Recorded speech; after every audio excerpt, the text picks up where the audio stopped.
It is important to be scientifically literate. Extended will show you why. Something you may hear a lot when teaching science is, why do I have to know this stuff anyway? It's not like I need to know the atomic weight of Xenon in real life. If you're ever asked or been asked similar question, this episode is for you.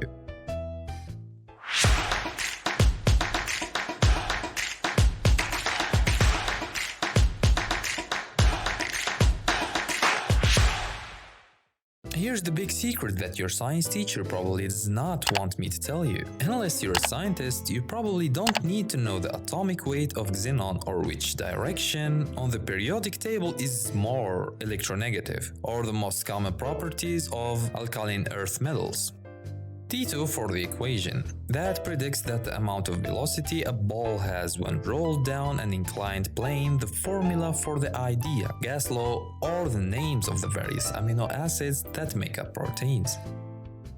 So, if that is the case, why bother learning this science stuff at all? While there might not be any real need for you to memorize science trivia like atomic weight of xenon, which you can easily look up whenever you need to, there is a huge need for everyone to be scientifically literate. So what's the difference? Let's look at a few examples. Over the years, many politicians, concerned citizens, and media outlets have fallen victims to a hoax. Involved in the dangers of the hydrogen monoxide, the hoax usually starts with someone discovering that their water supply, consumer goods, or even the air we breathe has been contaminated with dangerously high levels of the hydrogen monoxide. That sounds serious, right? Isn't that the stuff that comes out of broken kerosene heater and kills you if you breathe into it too much? No, wait, that's carbon monoxide. Maybe it's that stuff that burns your skin on contact. Wait, no, that's hydrochloric acid. Whatever it is, it sure sounds dangerous. Politicians in many countries over the years suggest that it be either banned or severely regulated. Imagine how silly they feel when someone inevitably points that the hydrogen monoxide is just another term for plain old water. While we can't really expect politicians to have every chemical name memorized, we should expect them to be scientifically literate enough to know how chemical names are constructed.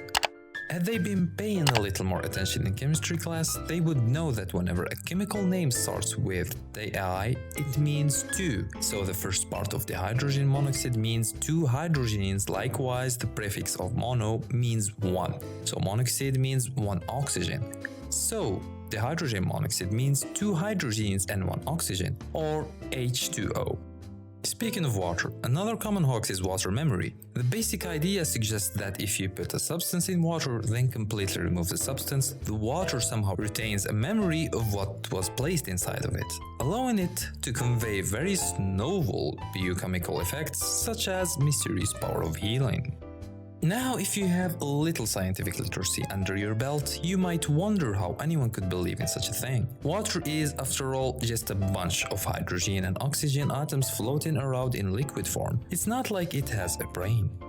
The reason this idea exists is that in 1988, a scientist published a paper showing that this effect occurred. Unfortunately, this experiment did not use the double-blind methods, and when subsequent double-blind experiments were done, they showed conclusively that water has no memory. Unfortunately, when people who are not scientifically literate look at this, they do not even seem to notice the subsequent follow-up studies or even the techniques used in the first study. They simply read the headline, "Water has memory," and head off to the homeopathic remedy shop. Now, don't get me wrong, I'm a big believer in many herbal and alternative therapies, many of which have sound scientific studies backing their results. However, healing based on water memory has repeatedly been shown to have no scientific basis.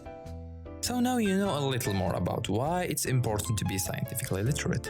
To sum up, it is not really that critical to know things like the atomic weight of xenon, but it is important to understand how science works and to have a firm grasp of its basic principles, otherwise you might one day find yourself signing a petition in support of banning the hydrogen monoxide. If you liked today's episode, you can become a fan of Extended and follow us here and tell us what do you think about today's episode.